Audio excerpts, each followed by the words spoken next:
আমি তো একটা এই বড় লিস্ট ধরিয়ে দিয়েছিলাম বড়মশাইয়ের হাতে, এগুলো সব লাগবে ক্যান্টিন থেকে নিয়ে। কিন্তু বাড়ি তো ফিরলো এইটুকু একটা ব্যাগ। তো চলুন দেখি কি কি এনেছে ক্যান্টিন থেকে। ব্যাগের চেন খুলতেই বেরিয়ে আসলো একটা বিড়াল। ও আবার যেমন তেমন বিড়াল না, আবার বাজনাও বাজাতে জানে। ও কি আদৌ ক্যান্টিনে গেছিল নাকি বাজারে, আমি তো এটাই বুঝতে পারছিলাম না।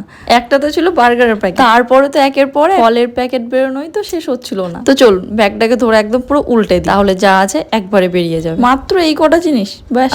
বাবা, একটা দারুণ জিনিস পেয়ে গেছে। আমার না অন্য কোনো ক্যাডবেরি খেতে খুব একটা ভালো লাগে, তবে স্নিকার্সটা খেতে আমার দারুণ লাগে। আর ও ওটাই নিয়ে এসছে 5-6টা মতো প্রায়। আর আজকে ক্যান্টিন থেকে কমন জিনিসগুলোই উনি নিয়ে এসছেন। উনি আসলে ক্যান্টিনে গেলে কি করে জানেন, প্রবেশ করবেন, করার পরেই চোখের সামনে যা যা পাবে আর তার মধ্যে থেকে যেটা যেটা মনে হবে এটা হয়তো ফুরিয়ে গেছে বাড়িতে, নিজের আইডিয়া দিয়ে নিয়ে চলে আসবে। লিস্টটাকে বের করে আর দেখবেন না, এমনিতেই বাড়ি আসার পর জানিয়ে দিই। 2 দিন পর দুজন মিলে যাব আর গিয়ে সবকিছু খুঁটিনাটি নিয়ে আসবো। তাহলে আজ আসি, দেখা হচ্ছে আবার পরের ভিডিও। সকলে খুব খুব ভালো থাকবেন।